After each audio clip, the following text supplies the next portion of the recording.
Baik, shalom. Buat anak-anak shalom. Sekali lagi shalom.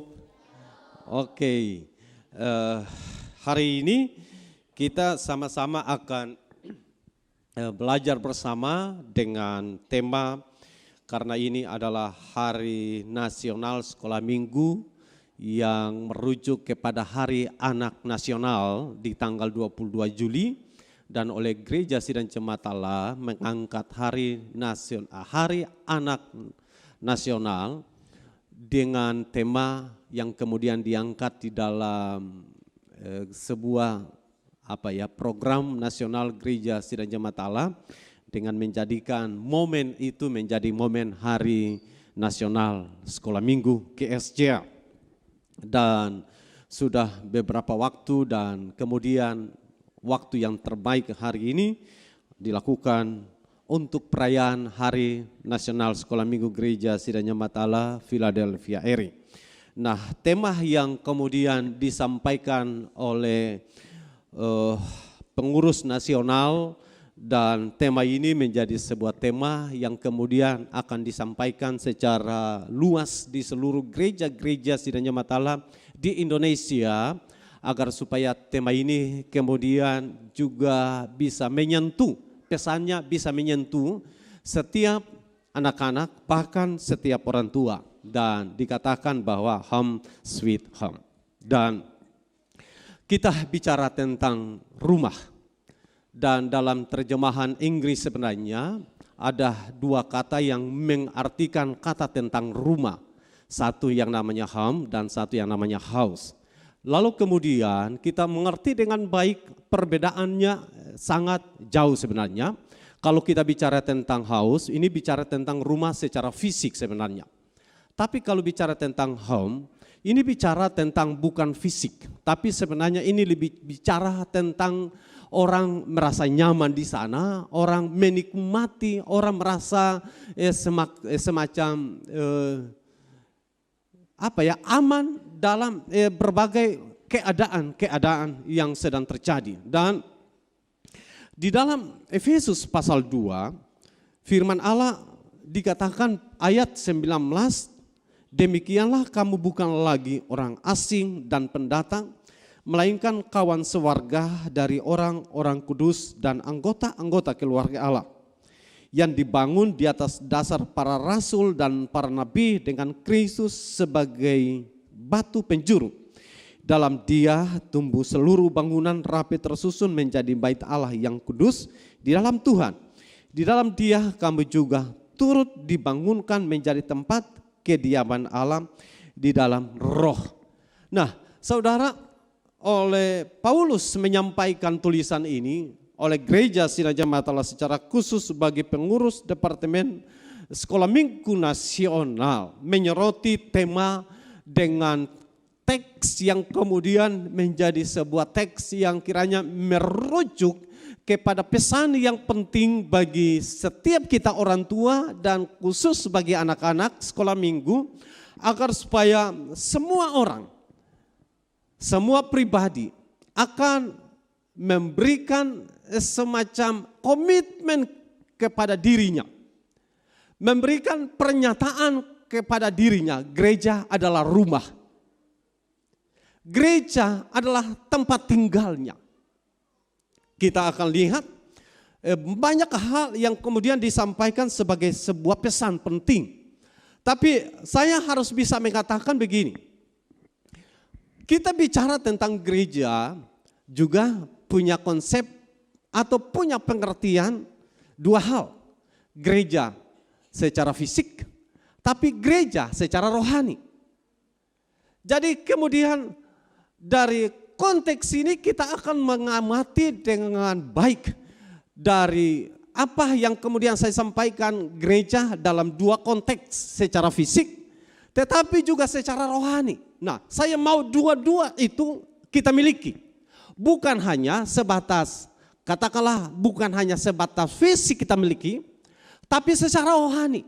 Atau kemudian saya katakan bukan hanya secara rohani kita miliki, tetapi juga saya ingin secara fisik juga kita miliki. Nah, kenapa ingin saya sampaikan? Pada hari Minggu kemarin saya sudah menyampaikan bicara tentang bagaimana kontribusi kita bagi kota ini. Nah, kalau kemudian kita bicara berkaitan dengan konteks gereja dalam dua aspek pengertian yang tadi saya katakan, secara fisik dan secara rohani. Dan kalau kita bicara tentang gereja secara fisik, kita akan bicara kita ini, saudara. Amin. Pribadi kita, saudara. Dan akhirnya kita akan mengatakan sekalipun secara fisik dihancurkan, tapi diri kita, tempat bait Allah atau roh Allah berdiam, tidak bisa dihancurkan oleh tangan-tangan manusia. Secara fisik mungkin tubuh kita dihancurkan, tapi sekali lagi bait Allah yang hidup tidak akan bisa dirusakkan oleh siapapun. Nah, sehingga dengan demikian, merujuk kepada dua konteks ini, maka sama-sama kita bertanggung jawab menjaganya. Yang pertama, kita menjaga secara fisik supaya tertata gereja ini menjadi bersih. Karenanya saya berulang kali katakan, kotak yang ada di depan bangku saudara itu bukan apa ya? Bukan tempat sampah. Artinya kita berusaha untuk menjaganya. Bahkan saya sedang berpikir agar supaya saudara snack jangan lagi dalam gereja ini, saudara. Supaya jangan terlalu banyak kotornya. Kita berusaha menjaganya. Kalau snack saudara boleh beli, saudara kemudian makan di pastori, silakan. Nah, supaya terlihat bersih. Nah, kita berusaha untuk menjaga secara fisik tertata dengan baik. Contoh saja ketika saudara masuk, lalu kemudian sampah-sampah berantakan atau katakanlah bau busuk kemudian saudara cium, tentu tidak akan menjadi nyaman bagi pribadi saudara, betul ya? Nah, itu berkaitan dengan fisik. Nah, akhirnya kita bertanggung jawab bagaimana membersihkannya, bagaimana menatanya, bagaimana menjaga agar supaya gereja ini bisa dapat kita fungsikan dengan baik. Itu secara fisik. Tapi pada waktunya yang secara fisik ini akan menjadi rusak. Beberapa bagian yang saya lihat juga mengalami keropos di depan. Kalau saudara berjalan dan melihat dari depan ada beberapa kayu yang kelihatannya sebenarnya utuh ketika saudara pegang, dan ternyata sudah keropos di dalamnya. Nah, jadi fisik pada waktunya mengalami kerusakan. Nah, kita bicara secara rohani. Kalau kita kemudian bicara secara rohani, maka perlu juga dijaga. Anak-anak kecil dijaga. Anak-anak kecil diarahkan. Anak-anak kecil diberikan contoh. Anak-anak kecil diberikan panduan. Supaya anak-anak yang kemudian mereka belajar, kemudian mereka bisa bertumbuh. Bahkan anak-anak ini akan menjadi anak-anak yang merasa mereka memiliki dua aspek. Pertama, ada roh Allah berdiam dalam diri mereka. Tapi juga mereka akan menganggap bahwa gereja ini tempat dikatakan di sini mereka apa? Ada dua hal. Dibesarkan dan diberkati. Jadi jangan sampai kemudian ada anak-anak kecil yang kemudian alergi dengan gereja. Jangan sampai orang tuanya rajin ke gereja, anak-anak alergi. Dan ini saya sampaikan berapa banyak di antara kita yang punya anak-anak kemudian ketika kecil mereka bertumbuh, mereka diberkati, besar hilang. Berapa? Coba tanya diri saudara, berapa anak-anak kita yang kemudian kecil mereka diberkati, mereka dibesarkan, tapi kemudian besar mereka tidak ada lagi. Bahkan terlihat mereka alergi dengan gereja. Saya rindu semua saudara yang hadir hari ini yang punya anak-anak yang masih kecil. Doronglah, didiklah, ajarlah supaya mereka cinta akan gereja ini saudara. Amin. Secara fisik, tapi secara rohani, karena secara fisik akan punya hubungan secara rohani. Orang tidak akan mungkin cinta akan Tuhan tapi alergi dengan gereja. Cinta akan Tuhan, mereka yakin bahwa ini bait tempat di mana roh Allah berdiam. Tapi kemudian mereka mendengar kata ke gereja, atau katakanlah mereka pergi beribadah dan alergi dengan gereja. Maka saya ingin katakan, komitmen yang mengatakan bahwa mereka rasa, mereka yakin, mereka sungguh akan ada roh Allah. Saya ragukan itu, saudara. Nah, jadi dalam konteks ini kemudian ingin saya sampaikan sebuah pesan penting agar supaya berkaitan dengan membesarkan, mendidik anak-anak bukan sepenuhnya tanggung jawab pada guru-guru sekolah minggu. Guru-guru sekolah minggu hanya 1 minggu 1 kali, ya 2 kali. Tapi setiap hari bersentuhan dengan siapa? Orang tua. Setiap hari mereka bersentuhan dengan orang tua. Karenanya orang tua punya tanggung jawab yang tidak murah, tidak gampang. Tidak hanya sebatas memberikan makan, minum, dan pakai. Tapi bagaimana memberikan kontribusi terkait dengan keteladanan. Karena keteladanan akan membawa anak-anak cinta akan Tuhan atau menolak akan Tuhan. Mereka semakin cinta dan kemudian mereka dibesarkan. Bahkan kalau saya katakan mereka bisa dilahirkan di sini, mereka dibesarkan di sini, mereka diberkati di sini.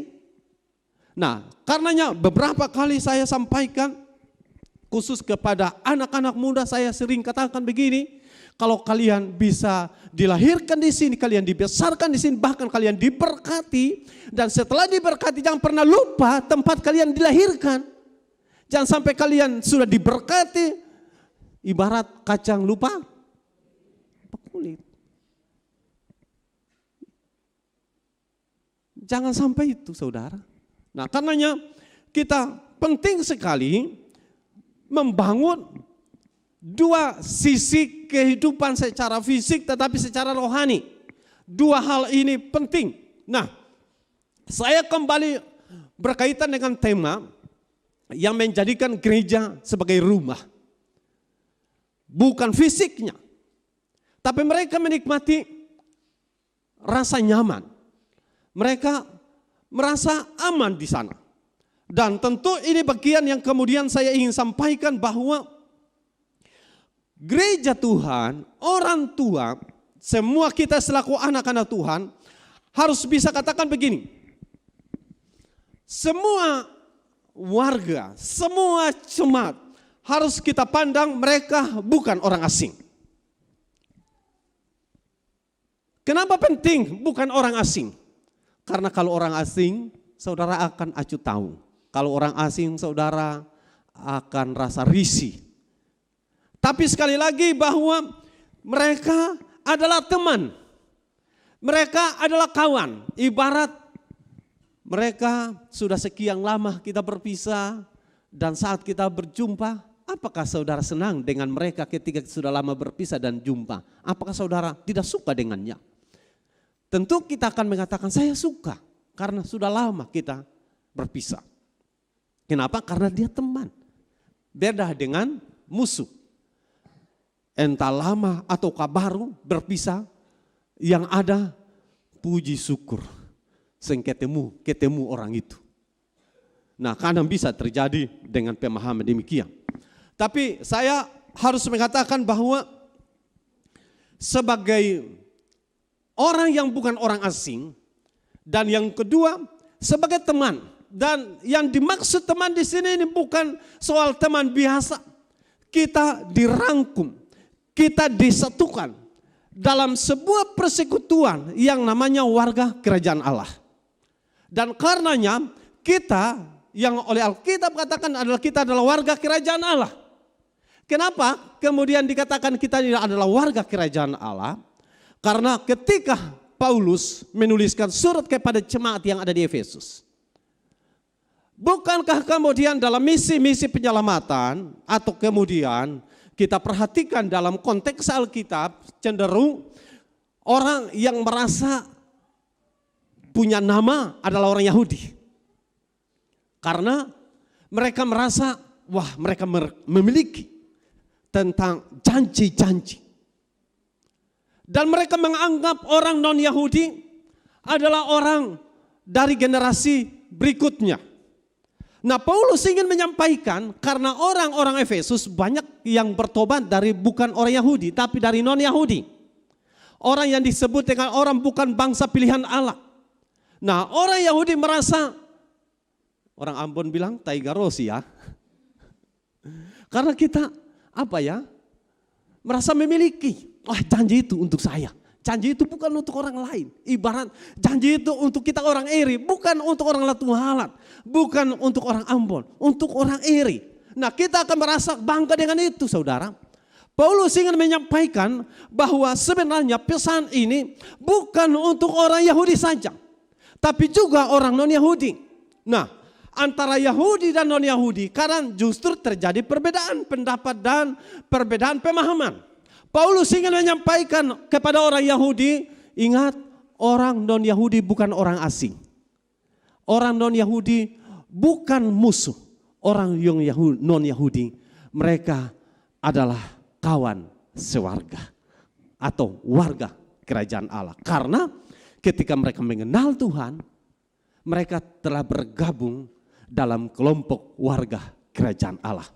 Nah, kemudian dari pelajaran ini menarik kemudian untuk saya ingin sampaikan bahwa jangan kemudian kita juga ada beberapa konteks sebenarnya, tetapi jangan kemudian kita menganggap bahwa anak-anak kecil adalah kelas kedua dari gereja ini.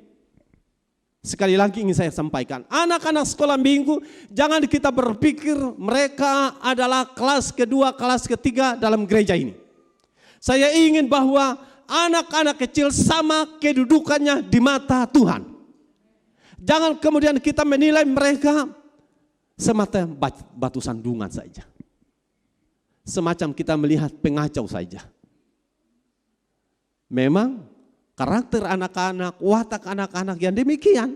Nah, tinggal kita orang tua memolesnya. Caranya bagaimana? Makanya saya sering katakan kalau anak-anak seperti ini dibiarkan, hancurlah dunia ini. Karena mereka belum mempunyai kemampuan mengelola diri dengan baik. Lalu yang mampu mengelola adalah orang tua.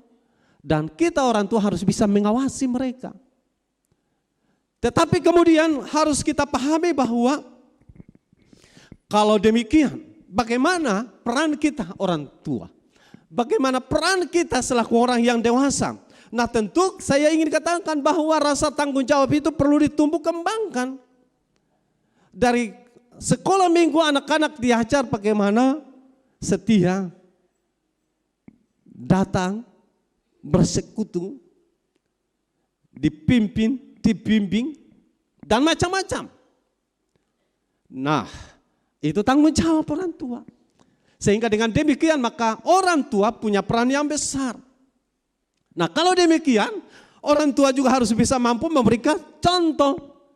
Kita mengatakan masuk sekolah minggu ya. Lalu anak ini, lalu bapak, lalu mama. Jangan sampai kita orang tua suruh anak-anak sekolah minggu masuk ibadah ya. Tapi bapak di mana? Lalu mama di mana? Jadi artinya bahwa tanggung jawab penting dimiliki oleh orang tua. Untuk apa saudara? Untuk mendorong, tapi juga untuk memberi contoh.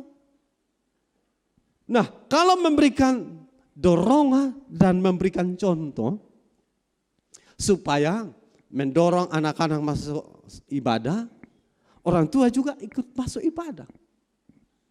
Jadi dua hal yang tidak dapat dilepas pisahkan, mendorong dan orang tua tidak.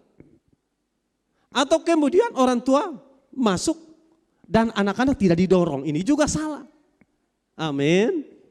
Jadi orang tua masuk gereja, anak-anak didorong, diajak, ayo masuk gereja. Jadi di hari nasional sekolah minggu ini, saya menyampaikan pesan-pesan ini agar supaya apa yang dipikirkan, apa yang menjadi sebuah perhatian spesial buat saya dan saudara dalam bagaimana membangun sebuah kehidupan yang lebih baik, itu kiranya bertumbuh dalam kehidupan saya dan saudara. Saya selalu ingin agar supaya anak-anak ini tidak ada satupun yang hilang di kemudian hari. Saya rindu anak-anak ini, mereka setia sejak kecil. Mereka bertumbuh, mereka semakin dewasa, dan sampai akhir hidup mereka tetap setia. Dan itu artinya bahwa perlu dukungan saya dan saudara. Perlu setiap kita selaku orang yang dewasa harus bisa menempatkan anak-anak sebagai anak-anak yang diterima, dihargai. Jangan sampai ketika kita duduk lalu kemudian ada satu anak korek, kenapa? Jangan sampai demikian. Terimalah anak-anak ini, ibarat ada pejabat yang datang. Amin. Kan kalau saudara di sini sedang duduk, tiba-tiba gubernur masuk. Saudara duduk atau kemudian saudara akan lihat dan saudara berdiri. Jangan ke gubernur, tiba-tiba ada satu artis masuk. Saudara malah mungkin berteriak, tidak hargai saya lagi. Nah, saya rindu agar supaya anak-anak dihargai, ditempatkan pada porsi yang benar, saudara. Jangan, apa yang tadi saya sampaikan, jangan sampai kemudian kita menempatkan anak-anak diberatkan kelas 2, kelas 3 dan sebagainya. Saya ingin katakan, sebagaimana melihat diri saudara, lihatlah anak-anak. Agar apa saudara? Anak-anak ini bertumbuh benar-benar dalam kehidupan takut kepada Tuhan. Hal yang kedua, orang tua punya tanggung jawab besar. Agar supaya mendorong dan memberikan petunjuk. Juga mendorong dan memberikan teladan. Sebab saya sudah amati di sini. Berapa banyak anak-anak yang bertumbuh dan terhilang di kemudian hari. Dan itu terjadi bukan karena mereka belum mengenal Tuhan. Mereka yang sudah kenal Tuhan. Saya rindu ini menjadi pelajaran penting di Hari Nasional Sekolah Minggu ini. Agar supaya mari kita masing-masing koreksi diri kita masing-masing. Apakah anak salah atau orang tua yang salah? Mari kita koreksi. Kita koreksi diri kita masing-masing. Kadangkala dengan bangganya mereka keluar. Dan saya mau ingin mengatakan, mari kita koreksi dan ini tanggung jawab saya dan saudara. Nah, saya ulangi lagi bahwa jangan kemudian menjadikan anak-anak sebagai kelas kedua, kelas ketiga. Jadikan anak-anak sebagai orang yang benar apa kata Alkitab. Sebab anak-anak seperti inilah. Apa kata firman Allah? Yang mempunyai kerajaan surga. Mereka masih polos. Mereka istilah kertas putih yang tidak bertulisan. Tinggal kita mau tulis apa? Mau tulis AK, mau tulis BK, mau tulis CK, atau apa? Kalau kemudian yang terakhir ingin saya sampaikan bahwa gereja harusnya menjadikan anak-anak ini menjadi anak-anak yang dipandang diterima, bukan ditolak, bukan kemudian diusir keluar. Atau kata lain bahwa gereja harus bisa muncul dengan penerimaan yang layak kepada semua orang. Tidak memandang karena ketika orang masuk dan karena kita sudah kenali, atau ketika orang masuk dan tidak kita kenali. Saya rindu agar supaya semua orang yang masuk dan ada dalam ruangan, termasuk anak-anak kecil, kita memandang semua orang statusnya sama. Karena apa? Satu jiwa berharga di hadapan Tuhan. Dan jiwa yang kenapa kemudian saya katakan semua orang berharga di hadapan Tuhan. Karena saya memandang dari jiwa. Dan setiap jiwa itu berharga di hadapan Tuhan. Nah, gereja tidak sedang berusaha untuk apa yang disebut dengan menonjolkan status sosial atau latar belakang. Melainkan gereja harus bisa menonjolkan setiap iman masing-masing. Karena iman akan lahir kekuatan baru bagaimana menerobos segala kemustahilan. Saya bisa memberikan contoh, hari ini kita pandang anak-anak mustahil, kemudian nanti mereka menjadi seperti apa. Karena kita belum tahu hari esok mereka menjadi apa. Tapi di antara anak-anak ini bisa ada menjadi pegawai negeri. Bisa menjadi pemimpin di masa depan. Bisa juga menjadi hamba Tuhan di sana. Bisa anak-anak yang masih kecil ini, mereka ternyata membanggakan negeri kita. Bisa membanggakan gereja ini. Bisa membanggakan provinsi ini. Dan bahkan bisa membanggakan dunia ini. Anak-anak ini kita belum tahu. Sekali waktu kita atau waktu akan membuktikan siapa diri mereka. Hari ini mungkin mereka tidak bisa berdiri dan mengatakan saya suatu ketika akan menjadi seperti ini. Mungkin tidak. Ataukah mereka bisa menyampaikan dengan kata-kata yang sembarangan mereka menyampaikannya. Tapi sekali waktu akan terbukti mereka ini menjadi seperti apa. Karenanya saya rindu agar supaya bangunlah, doronglah anak-anak ini. Bukan dari sebatas hanya sumber daya manusianya. Doronglah anak-anak ini dengan roh takut akan Tuhan. Karena dengan roh takut akan Tuhan, anak-anak ini sekali waktu, suatu saat nanti, mereka justru akan membanggakan kita. Dan teristimewa mempermuliakan Tuhan. Kiranya Tuhan akan tolong saya dan saudara lewat kebenaran firman Tuhan yang olehnya menghadirkan kuasa Allah bagi setiap pribadi saya, pribadi saudara, dan secara khusus bagi anak-anak sekolah minggu ini. Tuhan Yesus memberkati kita semua.